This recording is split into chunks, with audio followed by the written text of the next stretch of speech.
We have air conditioning, and we can't put our air conditioning on. It gets so hot in that building because of the tear gas coming in. Now at 7 o'clock, residents living near the ICE facility by Portland's South Waterfront found themselves trapped in their homes during recent protests. Plus, survivor's guilt.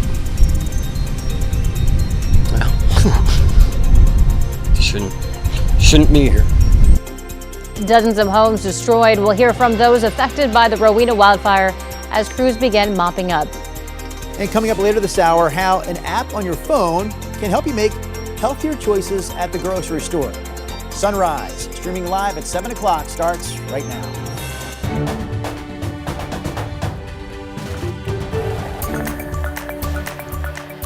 Good morning, and thank you for joining us on your Tuesday live streaming at 7 o'clock. I'm China Green. And I'm Drew Carney. Rod, we'll bring you into the mix. The thing I noticed about that story about healthier choices at the grocery store, boy. Yeah. There was a Kind bar at the very end of that video. Yeah. And I used to think those were healthy choices, but you told me before the Kind bars have way too much sugar in them to be healthy. Kind bar? Which one is Kind that? bars, it's a granola bar that's, you told me when I was eating it I had too much sugar in Oh, the snack. definitely, yeah. All right. Yeah, look up at the ingredients and look to see how much sugar's in it. Even when you think it's healthy, Rod. Wouldn't you sometimes it's rather not. have the app that says, go to aisle 7? The food there tastes really good. You're going to love it. If with you that can't app. pronounce with the that app. ingredients, it's not good for you. There you go. Stay on the outer corner of the grocery store. I can only live so long. I want the food that tastes good. All right, here's the Reserve Vineyards and Golf Club in Aloha. Beautiful sunshine out there. Not expecting much wind today. We're at 55 degrees, calm. Out that direction in Washington County this morning, and a nice flat Willamette River this morning in Portland. We're at 55. This is a day that will be sunny all day, and you may notice, hey, it's a little warmer than it's been. 68 at noon. Last couple of days have been upper 70s. Today I think we do crack 80 degrees for a high temperature. Enjoy. Thank you, Rod. Your time now is 7:02. Taking a live look now at the Interstate Bridge. So far, things are looking like they're moving along nicely. And a heads up for anyone who's driving through the St. John's neighborhood, crews are working to repair a sinkhole that opened up by Trumbull Avenue near North Pier Park Place. That hole swallowed part of a garbage truck's front tire. Neighbors told us a similar one was in the same block just 2 years ago. PBOT didn't comment on the cause of the latest collapse. TriMet is launching a new transit service in East County called TriMet Next. It's an on-demand system for seniors and people with disabilities in South Gresham. Eligible riders can request a pickup from anywhere within the service area, and TriMet says wait times are usually less than 30 minutes. To use this service, people can download the TriMet Next app or go to trimet.org/next. Get out of the water! Yeah, this is a wild story. Officials in Washington used a lasso to pull a man from a pond after he threatened his parents with a chainsaw. Deputies say started as a fight that got out of control. When police got there, the man jumped into a nearby pond, chainsaw in hand, and refused to come out. An officer was eventually able to lasso him and drag him to shore. He was taken to the hospital for mental health services. We're learning more about the man recently arrested by ICE in Newburgh. An ICE spokesperson says Moises Sotelo was detained because of a prior DUI conviction in Newburgh. We tried to verify that information. We also heard from the Yamhill County DA's office, who told us a search of available records found no results for Sotelo. ICE also says that he crossed the border illegally from Mexico in 2006. His family, meanwhile, tells us that he's been here since the 1990s. Sotelo owns a vineyard servicing business. He was detained last Thursday while on his way to work. His daughter says she hasn't received an explanation on why her father was detained and adds that he has begun the process of becoming a citizen last year. We started because everything was playing in our favor, and unfortunately it fell through the Trump administration. Now laws are changing, things are changing, and now we're here. According to ICE, Moises Sotelo is being held at the Immigration Detention Facility in Tacoma. Meantime, some of the people arrested outside Portland's ICE facility on Saturday are now facing federal charges. We're also hearing from people who live near that ICE facility along the South Waterfront. Here's KGW's Joe Ranieri with that story. It was a different scene outside the ICE facility on Monday morning than what we saw this weekend.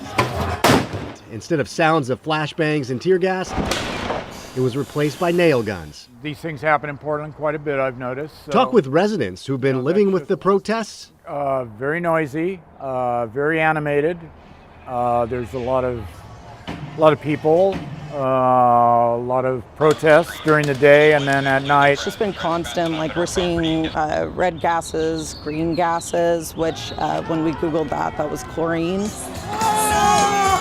They'll tell you it's been awful, especially over the weekend, where there were multiple rallies, including the No Kings rally that brought 50,000 people to the downtown area. Many of the people who live at Gray's Landing couldn't even leave because the crowds got so large. We have air conditioning and we can't put our air conditioning on. It gets so hot in that building because of the tear gas coming in. And if they could leave, they had nowhere to go. I don't have a car. This is our only way of getting out of the area. It's that north-south streetcar. And when that tears off down there, they shut it down. So we have no way of getting out of here. Cindy, who's lived at Gray's Landing for almost a year, says she's not against the fight they have out there. I don't agree with all the snatching the people off the street by ICE, but, you know, don't make the rest of us suffer for it, you know? But she wants the people who gather to get their message out in a peaceful way. I think all this is wrong, but I'm from the generation of Martin Luther King, okay? You protest, but not in violence. Joe Ranieri, KGW News. By the way, the company that manages those apartments says it is working to improve the building's HVAC system so that tear gas doesn't get inside. Washington state leaders are outraged over what they're calling a massive breach of privacy. They say sensitive health information from Washington's Medicaid program called Apple Health was handed over to federal immigration authorities without their knowledge. Federal law requires Washington's healthcare authority to share Apple Health client data with agencies that oversees Medicaid. But the state says that information should not be passed on to the Department of Homeland Security. Here's a look at the programs impacted. They include Alien Emergency Medical, Apple Health Expansion, Civil Transitions, Non-Citizen Pregnant Women, and Medicaid Family Planning. These programs all serve Washington residents, regardless of immigration status. Washington Governor Bob Ferguson criticized the move, saying, quote, "It's outrageous that the Trump administration took Washingtonians' private health information and used it for its own political purposes." The ACLU called it a breach of trust and says that they want a roadmap for change. Not only do we want, full accountability, but I think we want transparency on how we are going to move forward in this moment. In a statement, the state health care authority said in part, quote, "Protecting the privacy of all of our Apple Health clients, regardless of their immigration status, is central to our mission, and we take these concerns extremely seriously." Bail is set at $5 million for the suspect in the fatal shootings of a Minnesota lawmaker and her husband. 57-year-old Vance Belter faces federal and state charges, including murder and stalking. He was captured Sunday night following the largest manhunt in Minnesota history. According to NBC, Belter had planned this attack for months and had a notebook filled with scribbled notes and lists of targets. In addition to shooting Melissa and Mark Hortman, authorities also accused him of shooting and wounding another state lawmaker and his wife at their home. The shootings in Minnesota happened less than 12 hours after the Oregon legislature passed a bill to conceal home addresses of both elected officials and candidates running for office. Governor Tina Kotek called the event really troubling and went on to say that this is a call for action for everyone to recommit ourselves to peaceful discourse and to reject violence. Electeds across the country serve every single day to serve their communities, and this is so unacceptable. I can't even believe we have to say that. For that to have happened in Minnesota, that could happen anywhere in the country when that kind of thing happens. And we have to be vigilant and say no to that. That's not who we are as Americans. State Representative Christine Drazen said that she is praying for the families and loved ones of Melissa Hortman and her husband and Senator John Hoffman, adding that she is horrified and sickened by this targeted political assassination. Senate Majority Leader Casey Jama said that these attacks did not emerge from thin air, and they were hateful rhetoric mixed with threats of force, adding it's a dangerous direction, but one we can reverse together.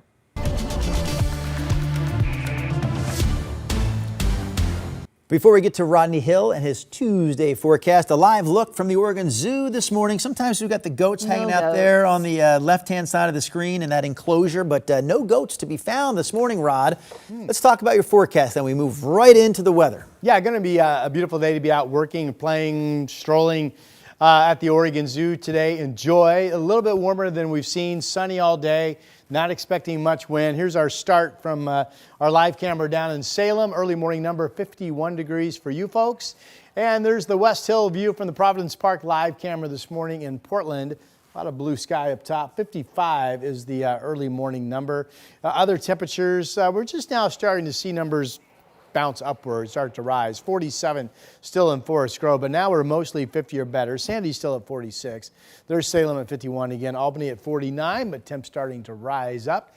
And our weather map does show a reminder that a solid push of low marine clouds on track to arrive overnight tonight into tomorrow. Now, you folks at the coast could see these low clouds take away your sun later this afternoon, certainly going into this evening. And then here's tomorrow morning. Solid cloud deck. See how it bumps up against the Cascades. And the green is the weather model saying, hey, could be some light moisture this time around underneath these low clouds. So again, that is tomorrow morning for your start. Back to today's sunny weather. Generally 60 or better at the coast, clouding up but not until later today. Otherwise, it's near 80 to up into the 80s. It shows Portland 80 at 5 o'clock, Madras 83, John Day 81, and Baker City 80 degrees today, 7-day forecast.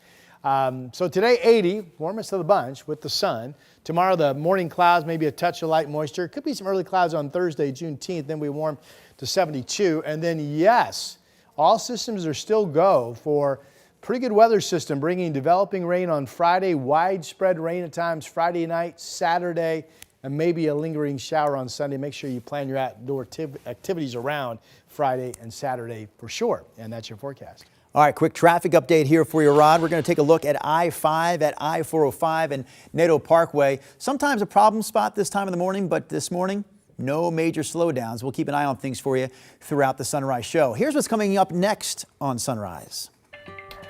Those houses I thought would go last. These ones I thought would go first. So I feel guilty. Yeah, 56 homes destroyed in the Rowena fire. We're going to hear more from that homeowner. We'll also bring you the latest on containment efforts. Plus, protests in Paris over tourism. Why the locals say they're fed up. Sunrise, streaming live here at 7 o'clock, continues right after this. We have now issued a weather impact alert. We could expect conditions in some parts of our area to change drastically pretty soon, right? And very quickly, yeah. This is significant rainfall coming our way. You'll definitely want to be extra cautious. Certainly becoming increasingly hazardous. We've got the potential for some tree limbs or even trees or power lines to come down. Of course, when you hear thunder, it's always best to take cover. On Weather Impact Alert Days, stream extended coverage on KGW+.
KGW's Evening News.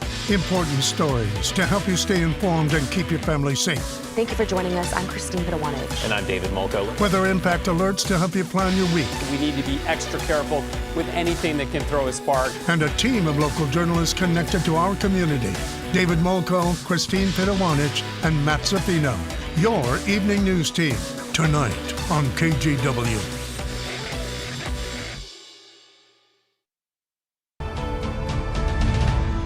It's been almost a full week since the Rowena fire first sparked just west of the Dalles. And as of last update, the fire is just over 3,500 acres and is now 37% contained. All level 3 evacuation orders have been lowered at this point, so people who had to leave their homes are able to go back. KGW's Devin Haskins was on the fire line yesterday. Keep in mind, though, some of the numbers have been updated since Devin filed this report. Throughout its 3,500-acre path, 56 homes and over 90 structures have been destroyed in the Rowena fire in less than a week. One of the hardest hit areas along Simonelli Road, once full of homes. As the fire swept through, homeowners say they had little time to gather what they could and get out. Some good news, fire crews say the fire isn't growing, but is only 24% contained as of Monday morning. They say 24% means they're confident it won't cross fire lines in those areas. ODF says infrared cameras also show very few hotspots, and that those they do find are few and far between. We haven't seen fire growth since the early parts of this fire. Kevin Witcherly lives just up the street from Simonelli Road. He says the fire on Wednesday came in fast. While he feels lucky his home survived, he's dealing with something else. Survivor's guilt. Well, shouldn't be here. Those houses I thought would go last. These ones I thought would go first. So I feel guilty. And even though hundreds of firefighters are still here fighting this fire, ODF calls it in the mop-up stages. Near the Dalles, I'm Devin Haskins, KGW News. And a wildfire burning in Central Oregon has prompted evacuation orders in Jefferson County. The Alder Springs fire is burning northwest of Redmond and to the southwest of Madras. Level 3 go now evacuations are in place for some areas east and south of Canyon Steelhead Falls. As of last update, the fire, which sparked Monday morning, has burned 2,500 acres and is 0% contained. The governor and state fire marshal's office have called in more resources to fight those flames. All right, Rod Hill steps back into the studio with us here this morning. What do you have for us, Rod? So the winds in Jefferson County today, and really most inland areas except for the gorge, will be light. So I would anticipate crews having a good day that are battling those flames. Here's the Oregon Veterans Home camera live in the Dalles, and no smoke today. That fire is really laid down. Again, Rowena's back in this area where we just had that report. 61 degrees. Winds fairly light this morning like we had yesterday, northwest at 7. Yesterday, the Dalles Airport reported 40-mile-per-hour wind gusts. And again, this afternoon, winds are going to start to fire up to about, this shows 35-mile-per-hour wind gusts at 3 and 4 o'clock. And why is that? Because the coast is going to be low 60s today. The Dalles is going to hit 80s, so that temperature gradient. Remember, cool chases hot because cool air has higher air pressure and warmer air has lighter air pressure, or lower. So the winds from the coast literally chase through the gorge, and that's why you folks are getting these afternoon winds. Outside of that, there's a surface high that's right on top of the northwest today, certainly here in Oregon. So the rest of us will just see light winds today, sunshine, absolutely beautiful weather.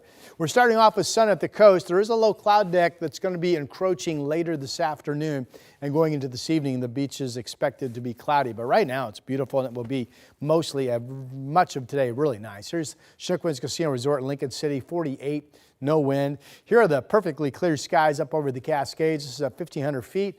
In Welch's, the Mount Hood, Oregon Resort. If you've never been there, what a beautiful piece of land, kind of a U-shaped valley back in there, so pretty. 51 up in Kelso, and Salem is the same. Bend is at 50 this morning. Most inland areas will be close to 80 degrees this afternoon. The latest on our rain potential, there's still that chance we get some light moisture tomorrow morning with the marine deck to start your Wednesday. This map largely just shows you rain amounts coming in, developing Friday morning. Not going to be raining every single second, but it could be raining more than not Friday night and Saturday.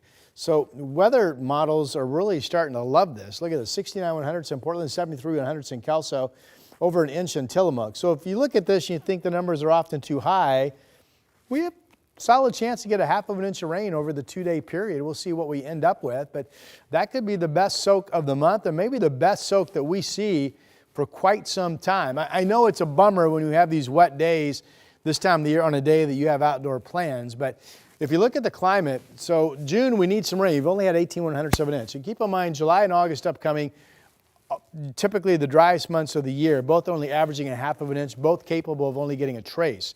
So if we get a downpour this Friday, Saturday, or a half of an inch of rain, that could literally be the 2 wettest days we have until sometime in September, literally. Valley forecast for you, 81 today in Salem. Southwest Washington going to be similar, probably holding in the 70s up in Cowlitz County. This shows Longview, Kelso at 77. I've got Portland 80. The chance of a little bit of light moisture tomorrow with the morning clouds and then gradual clearing later in the day. Maybe early clouds and sun on Thursday. And then there's the raindrops on Friday, Saturday. Growing confidence. Those days will be wet. Might be a lingering shower chance on Sunday, and that is your forecast. All right, Rod's got the weather for you this morning. China and I handling the traffic reports. Quick look outside. We've got two different angles here of Highway 26 heading through the Vista Ridge Tunnel. Like the case in many spots around the area this morning, no real problems to report, so smooth sailing on your Tuesday morning. Drive times, quick look here, three different areas. Brookwood Parkway to I-405. We've got the Troutdale to I-5 time right there on your screen at 25 minutes. And then finally, Wilsonville to the Markham Bridge. Right now clocking in at 21 minutes. And now through August 21st, there will be a closure of OR 47, Columbia County, for a culvert replacement at Messing Creek. Now, the area doesn't get too much traffic, but this closure will be for a very long time, and it has a very lengthy detour, so plan ahead. Still to come on Sunrise, tourists hoping to catch a glimpse at the Mona Lisa left hanging after protest over tourism shut the attraction down. Your national headlines coming up in just 2 minutes. On Weather Impact Alert Days, stay informed, prepared, and connected with KGW and KGW Plus. Coverage that alerts you to what's coming and how it will impact you. Watch extended weather coverage on KGW Plus. The KGW Plus TV app, streaming 24/7. Local news from the team you trust. Track how the weather will impact your day. Breaking news, live from the scene. All the local news you need. KGW Plus. Download on your TV and watch for free.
We do want to tell you about some breaking news that we're covering this morning. Police are asking some people to stay inside their homes. For the past few hours, we've watched officers coming and going. Flames blowing in this wind that's been gusting all morning long. There are level 3 go now evacuation orders in place.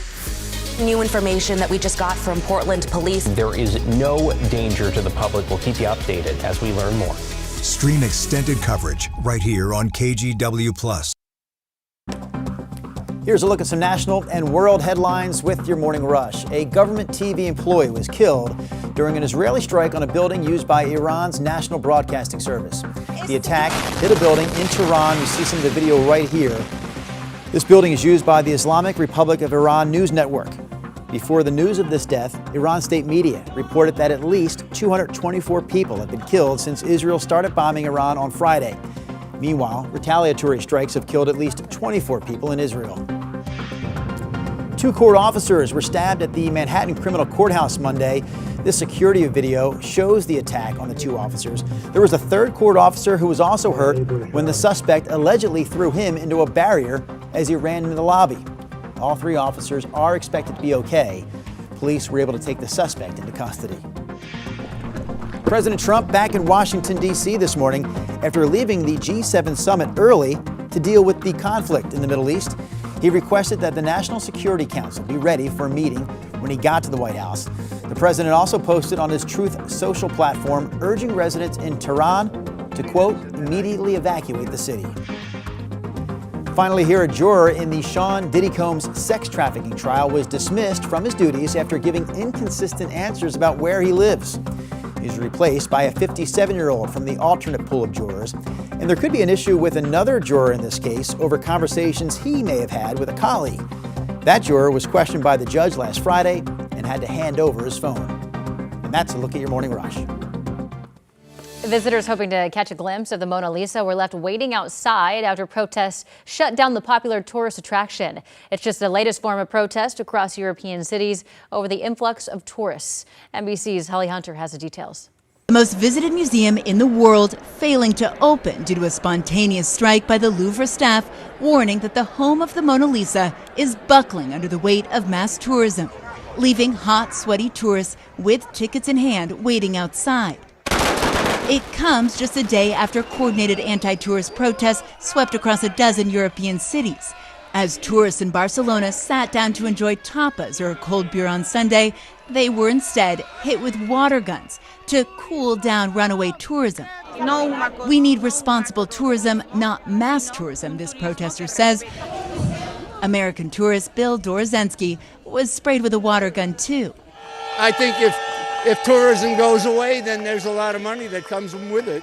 And in Venice, the protests specifically targeted the star-studded wedding of Amazon billionaire Jeff Bezos and Lauren Sanchez, scheduled for next week. Campaigners argue mass tourism and specifically the touristification of hotspots forces locals out of the city center and raises the cost of living. It's growing too much, this protester says. Up to a certain point, tourism was fine, but now it's leaving us without homes. Why would a city with such a prominent, well-used body of water where children, teens, and families spend their summer days not have a rescue team ready to respond? Coming up in our next half hour, crews in the Camas-Washougal area say they don't have a water rescue team despite the area having numerous swimming spots. Their new push to get more resources after a tragic accident last month. Plus, finding out what's really in your food, how an app on your phone can help you make better choices at the grocery store. The KGW Plus TV app, streaming 24/7. Local news from the team you trust. Track how the weather will impact your day. Breaking news, live from the scene. All the local news you need. KGW Plus. Download on your TV and watch for free. On Weather Impact Alert Days, stay informed, prepared, and connected with KGW and KGW Plus. Coverage that alerts you to what's coming and how it will impact you. Watch extended weather coverage on KGW Plus.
We do want to tell you about some breaking news that we're covering this morning. Police are asking some people to stay inside their homes. For the past few hours, we've watched officers coming and going. Flames blowing in this wind that's been gusting all morning long. There are level 3 go now evacuation orders in place. New information that we just got from Portland police. There is no danger to the public. We'll keep you updated.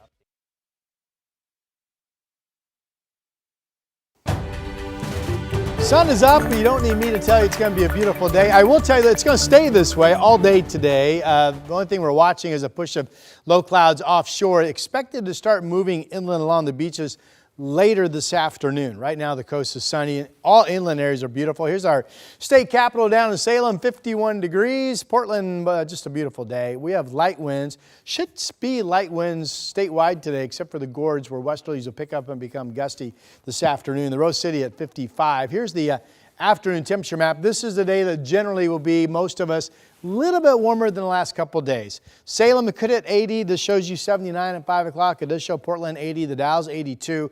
West winds in the gorge kicking back up to 30-mile-per-hour gusts during the day today. But the news on the Rowena fire continues to be good, where that fire seems to be just holding and sitting still. 82 in Bend, 80 out in Baker City. Here's the 7-day. So today, just enjoy it. Sunny, a bit warm, 80. Tomorrow, clouds and maybe a little bit of light moisture from a marine deck in the morning. And then we're still tracking expected widespread rain Friday and Saturday.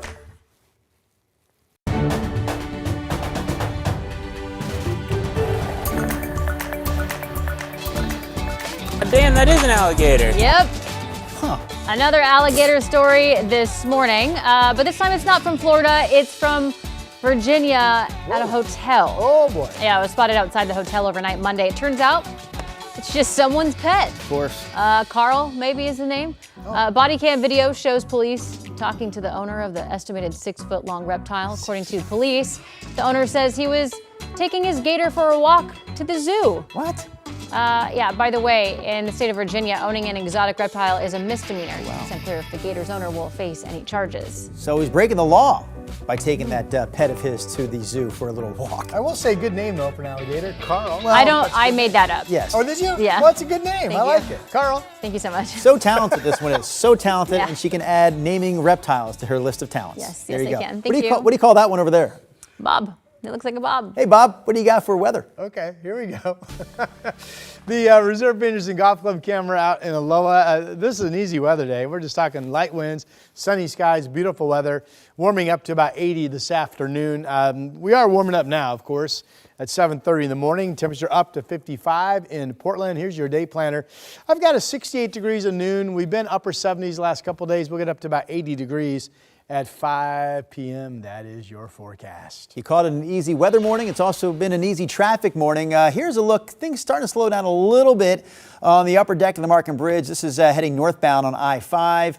We're also going to show you some drive times here. Always taking a look at the one down below, the Wilsonville to downtown Portland drive. Right now, it's showing that's a 26-minute ride for anyone, again, heading into downtown Portland from Wilsonville. And now through August 21st, there will be a closure of OR 47 in Columbia County for culvert replacement at Messing Creek. The area doesn't get too much traffic, but this closure will be going on for a very long time and has a very lengthy detour, so definitely plan ahead for that. Your time now is 7:32. The suspect accused in a stabbing spree at a shelter in Salem has pleaded not guilty to 1 count of attempted murder and 11 assault charges. On June 1st, a dozen shelter guests and workers were injured during evening check-in. Police arrested 42-year-old Tony Williams the same day there. Court records show that he has a history of mental health issues and violence. Williams will continue to be held without bail and is scheduled to be back in court next month. Meanwhile, a judge sentenced a second man involved in a December shooting at the Clackamas Town Center. Carlos Herrera Medrano pleaded guilty and will spend nearly 6 years in prison. According to court documents, he and another man followed 2 people from the mall to their car. As the victims tried to drive away, Herrera Medrano pointed a gun at them while the other man fired 5 shots, hitting a 15-year-old in the hand. The shooter was sentenced earlier this month to 7.5 years in prison. Police say that all 4 people knew each other. The city of Longview has agreed to pay $2 million to the family of a woman shot and killed by Longview police. According to a lawsuit filed by the victim's mother, 29-year-old Caitlin Smith was having a mental health crisis on New Year's Day 2024 and was trying to get a gun inside her partner's home. Her partner called 911 for help, and the suit claimed that officers ordered her partner to release Smith, which let her enter the home and get a handgun. When she returned to the front door with the gun and pointed it at officers, they shot and killed her. According to the lawsuit, officers should have prevented her from entering the home. Firefighters in the Camas-Washougal area say they need more resources, most notably a full water rescue team, following a young man's drowning death last month. They say despite a lot of popular swimming and boating spots in that area, fire crews didn't have the means to save him. Amma McCarty has the story. In Southwest Washington, swim season is in full swing. This is like a spot where like a lot of teens come to jump off the bridge and hang out with friends. Even on a Monday, visitors flock to this area near Clackamas Lake. I always go to the middle of the bridge and make sure it's deep enough to jump off. I'm having the Columbia, the Washougal River, Lacamas Lake, Round Lake, Fallen Leaf Lake, and all of its tributaries. We believe that it's about time. About time for the Camas-Washougal Fire Department to have a water rescue team, something union leaders say they're currently without. We legally can't go into the water right now at all. We don't have the capacity to do that. And last month, Union President Aaron Clyburn says that shortcoming led to tragic results when a young man went under and didn't resurface. We showed up within minutes of the 911 dispatch, and we were not able to get into the water because of our lack of ability to get into the water, nor did we have an understanding of exactly where the victim was. Because they were not visible. They were underwater. Vancouver Fire called in to aid first responders, pulled the man from the water 3 minutes after their arrival.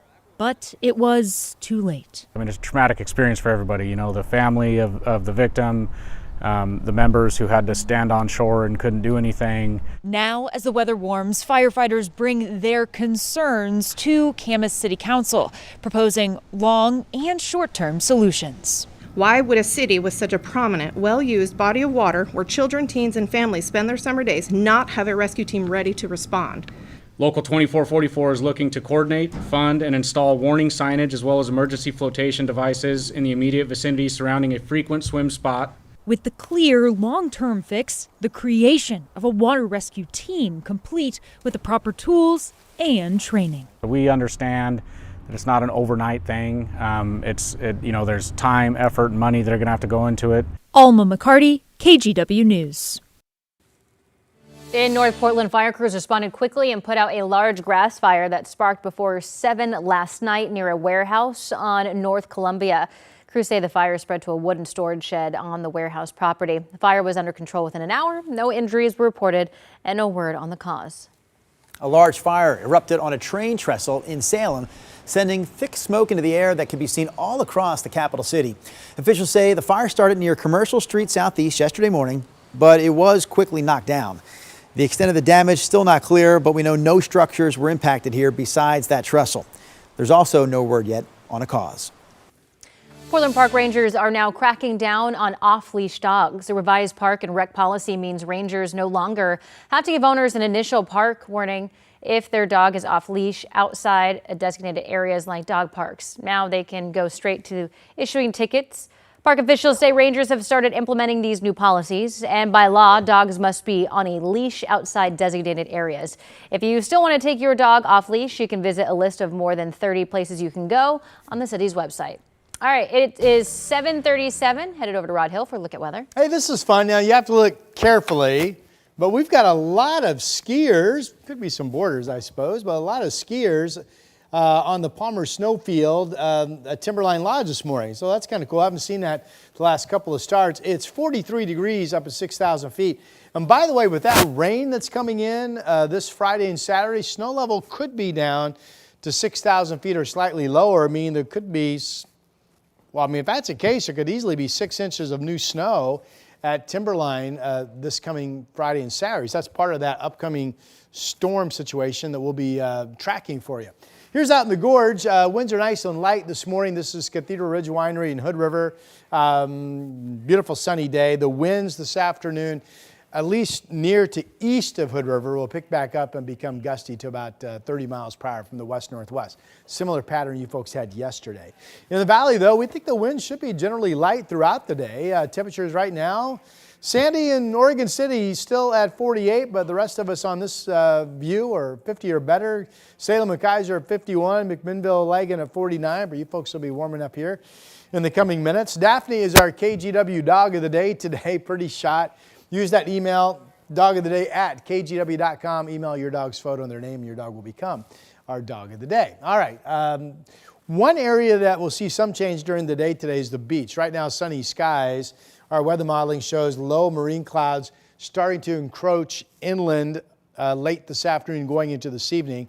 And that same bit of low cloudiness, marine push, will be coming into the valley overnight tonight into tomorrow morning. Now for today, outside of that, the forecast is just sunny. Again, most of the day at the beach will be sunny. This shows Tillamook 64 at 5 o'clock today. Nearing 80 in Albany, Salem, Portland, 80 at 5 o'clock, 83 in Madras. It's mostly near to 80 degrees or better on the forecast map this afternoon. Beautiful day in Central Oregon. Bend gets up to about 82. Winds should be light over there. Here's the 7-day forecast for you. 80 today. Don't forget, tomorrow morning, a thick push of low marine clouds that could contain a little bit of light moisture coming out of the cloud deck, 71, assuming we gradually get some afternoon sun. Early clouds of sun and 72 on Thursday, and there's the wet weather. At most 64 Friday, 63 Saturday. Could be over a half of an inch of rain come down, and be interesting to see if we get a decent little bit of snow up at Timberline as well. That's your update. All right, live hour of Sunrise here on KGW Plus continues, Rod, with a live traffic report. You know things normally slow down this time of the day in this spot right here. This is a look at I-5 heading south at Lombard. And yeah, not a complete slowdown, but definitely a different situation than we saw just 30 minutes ago. So give yourself some extra time as you head out the door this morning. We've got more Sunrise for you in just a minute, but not before we give you two quick traffic times, drive times for you. Main Street to I-405, you see it's a 27-minute hike at this point, and Patton Parkway to I-84 is a 16-minute drive at this hour. Still to come on Sunrise, how an app on your phone can help you make healthier choices at the grocery store. Again, Sunrise, streaming live here at 7 o'clock, will continue in 2 minutes. KGW's Evening News. Important stories to help you stay informed and keep your family safe. Thank you for joining us. I'm Christine Pittawanich. And I'm David Molko. Weather impact alerts to help you plan your week. We need to be extra careful with anything that can throw a spark. And a team of local journalists connected to our community. David Molko, Christine Pittawanich, and Matt Zaffino. Your Evening News team, tonight on KGW.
On Weather Impact Alert Days, stay informed, prepared, and connected with KGW and KGW Plus. Coverage that alerts you to what's coming and how it will impact you.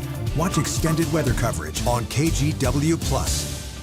The KGW Plus TV app, streaming 24/7. Local news from the team you trust. Track how the weather will impact your day.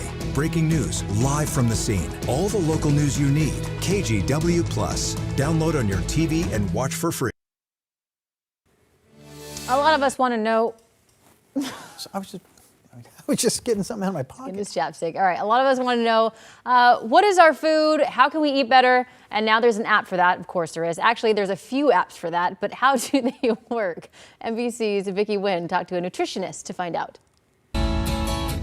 Ever wondered what all those ingredients in your favorite chips or soda or dessert really mean? Our favorite chips are good.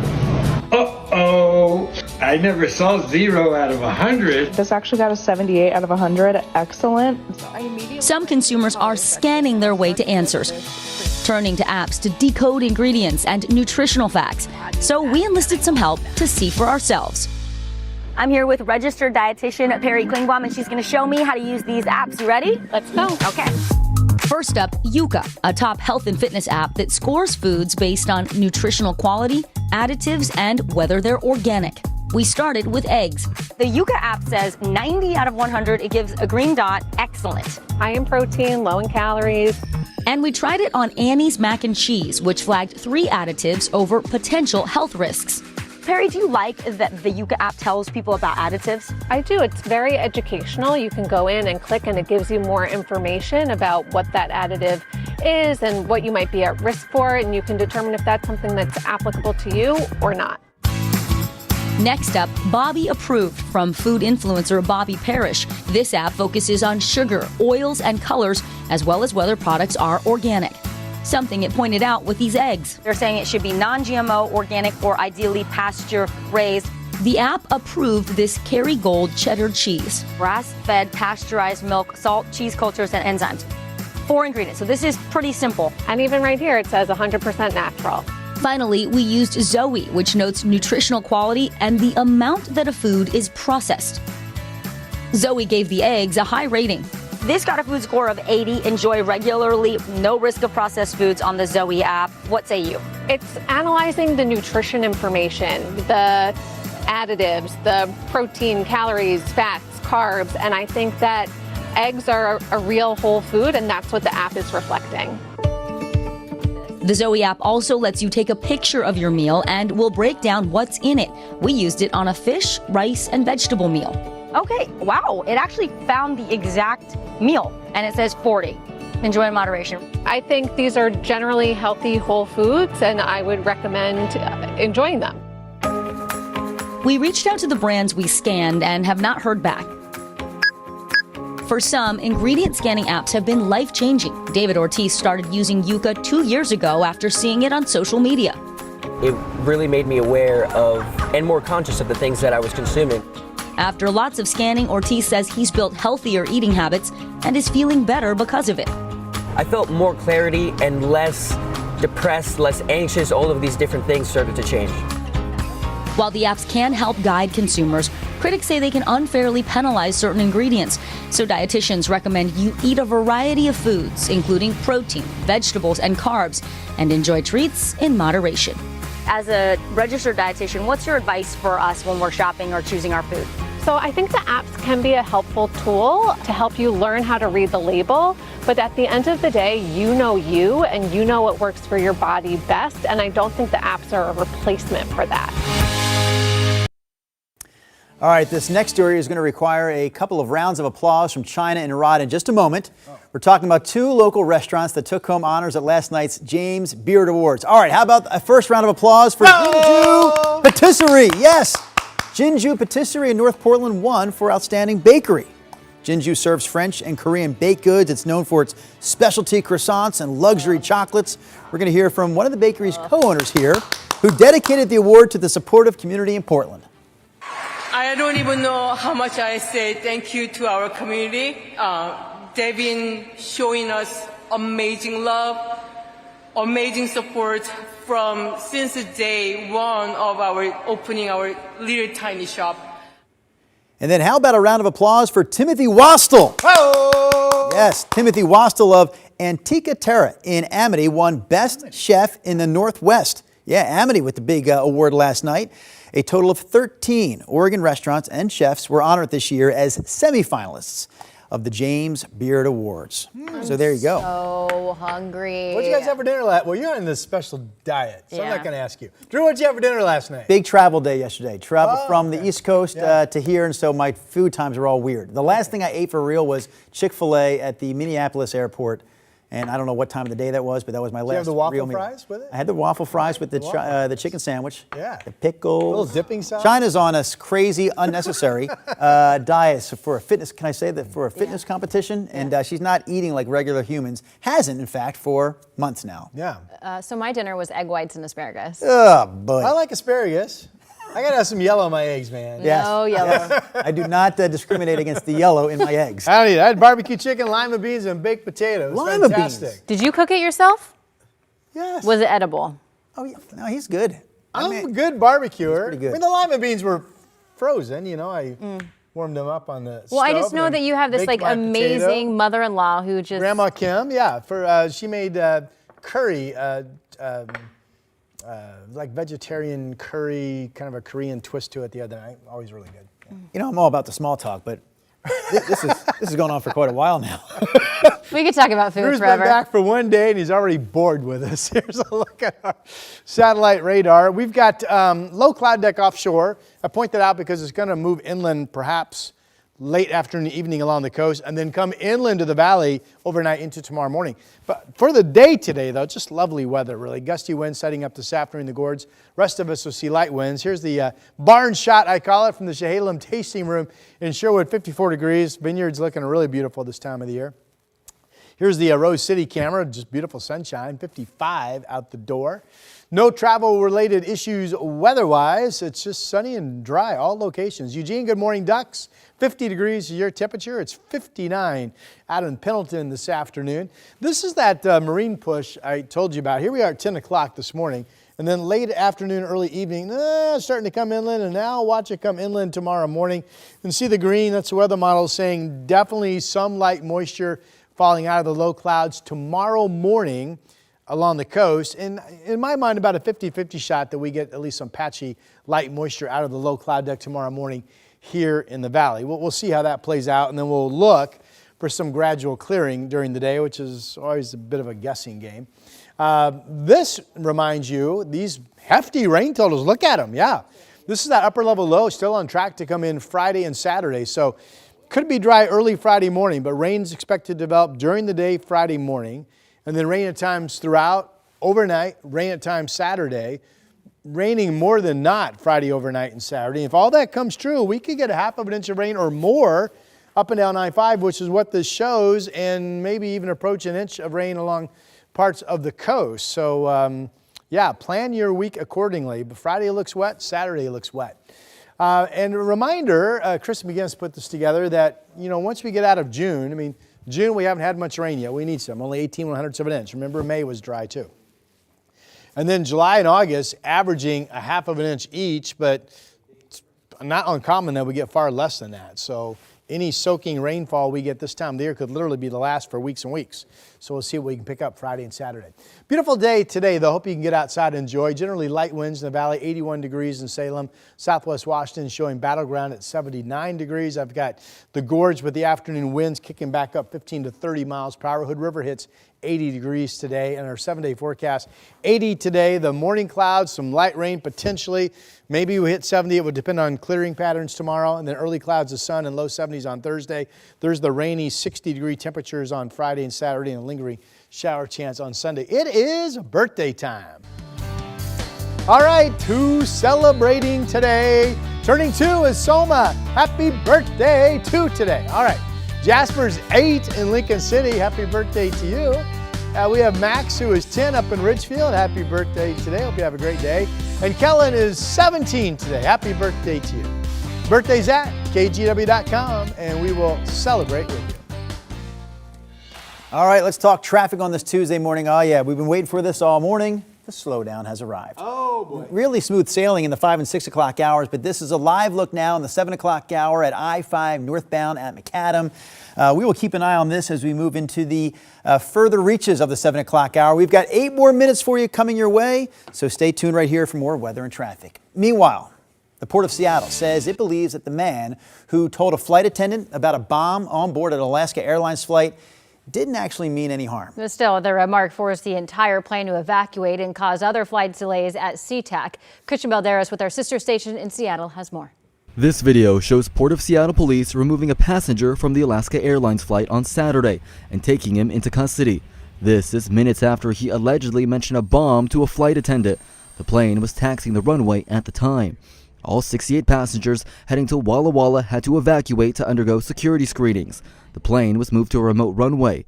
This caused at least 6 flight cancellations, 2 diversions, and hundreds of flight delays. You do not joke about security situations. That is just not a good idea, because anything that you joke about is going to be taken very seriously and going to be fully investigated.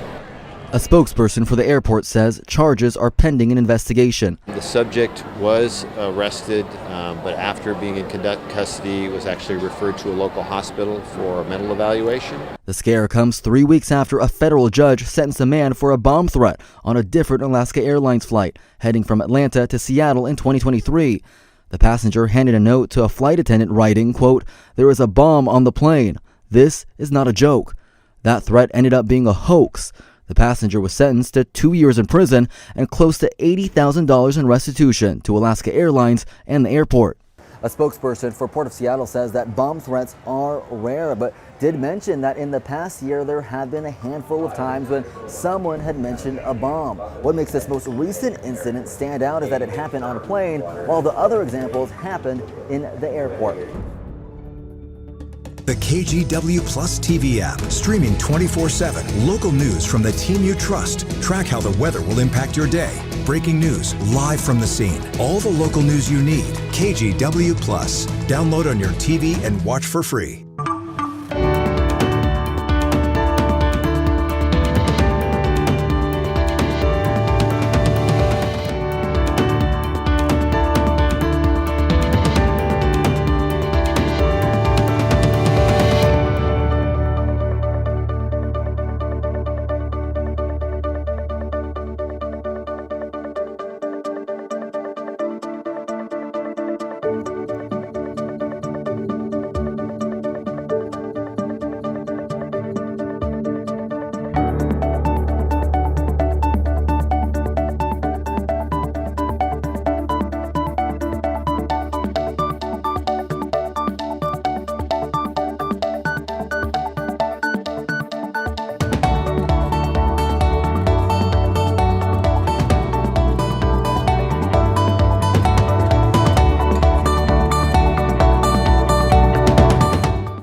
Police are asking some people to stay inside their homes. We've watched officers coming and going. Flames blowing in this wind. There is no danger to the public. We'll keep you updated. Stream extended coverage right here on KGW Plus. We have now issued a weather impact alert. We could expect conditions in some parts of our area to change drastically pretty soon, right? And very quickly, yeah. This is significant rainfall coming our way. You'll definitely want to be extra cautious. Certainly becoming increasingly hazardous. We've got the potential for some tree limbs or even trees or power lines to come down. Of course, when you hear thunder, it's always best to take cover. On Weather Impact Alert Days, stream extended coverage on KGW Plus. All right, 7-day forecast time. Today, just a gorgeous day. Hope you can enjoy it. A little warm this afternoon. We could hit 80. We've stayed in the upper 70s the last couple of days, not much wind. And don't forget, tomorrow morning, there could be some light moisture falling out of a thick morning low marine deck that rolls in. The bigger story is the arrival of soaking rainfall this coming Friday night, and Saturday. And taking a live look at your traffic map on this Tuesday morning. Got some red spots in there, so definitely some slowing. Here's a look at your drive times, all in red right now, so definitely plan some extra time as you head out this morning. Main Street I-405, 27 minutes. Most drive times actually are close to 30. All right, before we wrap up the 7 o'clock hour here, we want to tell you about Joey Chestnut. Joey! The greatest hot dog eater ever, who says he is coming back to Nathan's hot dog eating contest. He's a 16-time winner. He was actually banned from last year's competition because he was sponsored by a plant-based rival to Nathan's at the time. Disgusting. Chestnut, though, says he's back, ready to eat those meat dogs, Rod. He's been training for the competition. It happens July 4th at Coney Island, and we've had Joey Chestnut on the Sunrise Show in the past. He used to show up at Chinook Winds Casino Resort for an annual rib eating contest there. We're going back about a decade here when I got to team up with Joey and do some good TV on the Sunrise Show. Speaking of good TV, you watched us for an extra hour from 7 to 8. But guess what, friends? We're going from 8 to 9 tomorrow. We'll see you on KGW Plus tomorrow. Have a great day.